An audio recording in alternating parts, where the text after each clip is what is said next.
La magie se trouve en toutes choses. Certains vont puiser leur sorcellerie dans les 4 éléments, d'autres dans de vieux grimoires. Mais nous, sur l'archipel d'Eret, notre magie repose dans nos decks de cartes.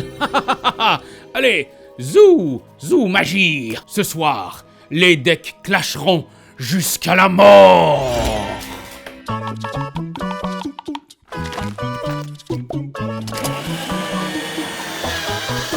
Clash of Deck est un jeu de cartes simple, rapide et tactique. Vous incarnez des seigneurs sorciers luttant pour la domination du royaume. Celui-ci est constitué de centaines d'îles reliées par des ponts.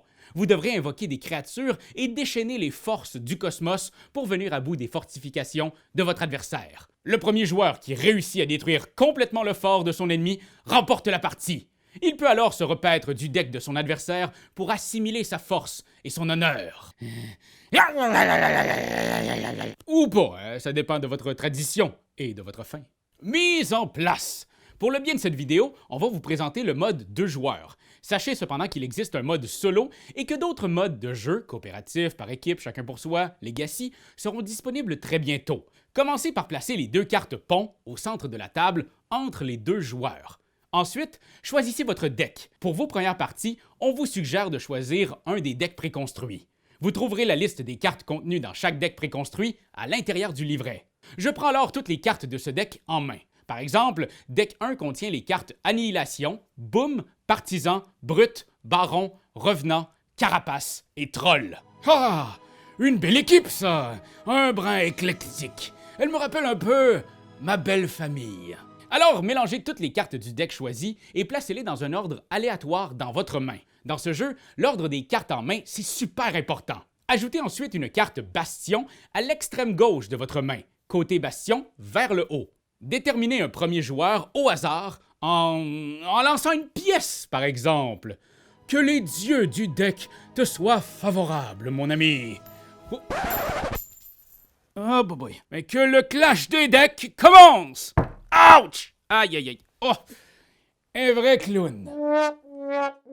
En commençant par le premier joueur, puis à tour de rôle, tous pourront prendre un tour de jeu. Un tour est divisé en 3 phases. 1. Régénération de mana. 2. Invocation. Et 3. Assaut. Voyons ces diverses phases en détail.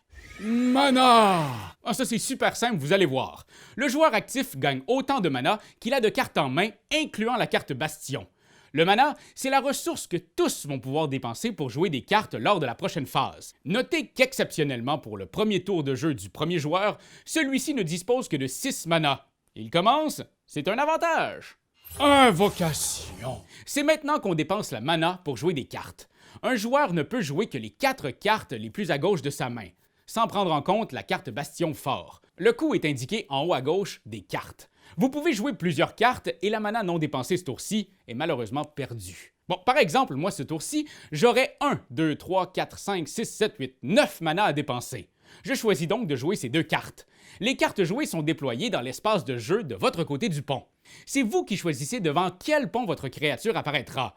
Mais si vous y avez déjà posé des cartes, la nouvelle doit se placer derrière les autres. Parce que si on est pour se massacrer, autant le faire de façon civilisée. En ligne, s'il vous plaît! Parlant de massacre, passons à la phase 3 de mon tour. Assaut! Lors de cette phase, mes créatures vont attaquer l'île de mon adversaire. Et attention, une créature qui vient de rentrer en jeu ce tour-ci ne peut pas attaquer. Elle le fera au tour suivant, si elle survit. Chaque créature a des points de vie, ce symbole bouclier, et une valeur d'attaque, juste ici sous la hache. Lors de l'assaut, les créatures s'activent automatiquement dans un ordre prédéterminé. D'abord la ligne du haut, en commençant par la créature la plus éloignée du pont jusqu'à la créature la plus proche de celui-ci, puis la ligne du bas, du plus loin au plus proche aussi. Les créatures commencent par attaquer les cartes ennemies qui sont le plus proches du pont. Si une créature encaisse autant ou plus de dégâts que son total de points de vie, elle est détruite. Elle retourne alors dans la main de son propriétaire le plus à droite possible. Avancez alors toutes les créatures restantes pour combler le vide avec le pont. Les points de vie des créatures se régénèrent à la fin du tour. Lors de l'assaut, si une créature attaque et qu'il n'y a pas de carte ennemie pour la bloquer, ce dégât est alors infligé au bastion de votre rival. Quand une carte bastion reçoit du dégât, décalez-la d'autant d'espace dans votre main. Par exemple ici, je reçois 5 dégâts. Alors ça tasse de 1, 2, 3, 4, 5 espaces mon bastion. Si celle-ci atteint l'espace le plus à droite de votre main, pivotez-la pour montrer son côté fort vers le haut et replacez-la à l'extrême gauche. Oh là là là là! On est rendu dans les derniers retranchements. Si par malheur votre carte pivotée côté fort atteint à nouveau l'extrémité droite de votre main, c'est la fin pour vous. Votre deck a été clashé et vous perdez. Les cartes créatures restent en jeu tant qu'elles n'ont pas été détruites.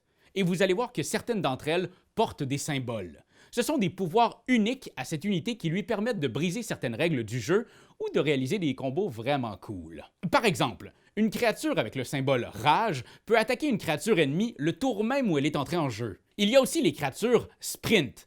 Lorsqu'elles attaquent, celles-ci sautent par-dessus toutes les cartes créatures dans leur ligne et infligent un dégât supplémentaire par créature ainsi dépassée. Vous avez aussi les cartes Incantation. L'effet de celle-ci se produit dès qu'on les joue et peut cibler n'importe quelle créature. Une fois jouées, ces cartes retournent tout de suite dans l'espace le plus à droite de la main de son propriétaire. Clash of Deck est un jeu étonnant. On est loin des jeux de cartes classiques avec des decks énormes contenant des dizaines et des dizaines de cartes qu'on n'est jamais garanti de voir passer dans la partie. On vous propose ici plutôt une petite sélection de cartes spécialisées. Le défi est de les placer au bon endroit au bon moment pour tirer le meilleur de leur capacité. En plus, il existe divers modes de jeu pour varier votre expérience. Un mode draft, où les joueurs recrutent leurs unités à tour de rôle. Un mode construction, où les joueurs montent leur deck à leur guise et choisissent 2 cartes adverses qui seront retirées pour le match. Si ça vous intéresse, le Starter Kit et 6 nouvelles extensions pour Clash of Deck sont disponibles sur Kickstarter du 9 au 25 novembre 2021. Deck du monde entier, unissez-vous! Après tout, à quoi servent nos decks sinon qu'à clasher? Clasher toute la journée! C'est toi de trouver l'épisode de jour du Popoche? Sonne la cloche! Sonne la On cloche! parle de jeu, like-nous, commande, suis-nous! Ouais. Sonne la cloche! Sonne la cloche! Partage à tes amis, partage à ta mamie, ouais! Sonne la cloche! Sonne la cloche! Comment ton ouais, fais le mon kiki! Sonne la cloche! Sonne la cloche! Sonne la cloche comme quand Jésus a sonné à la porte pour aller souper chez Zachée.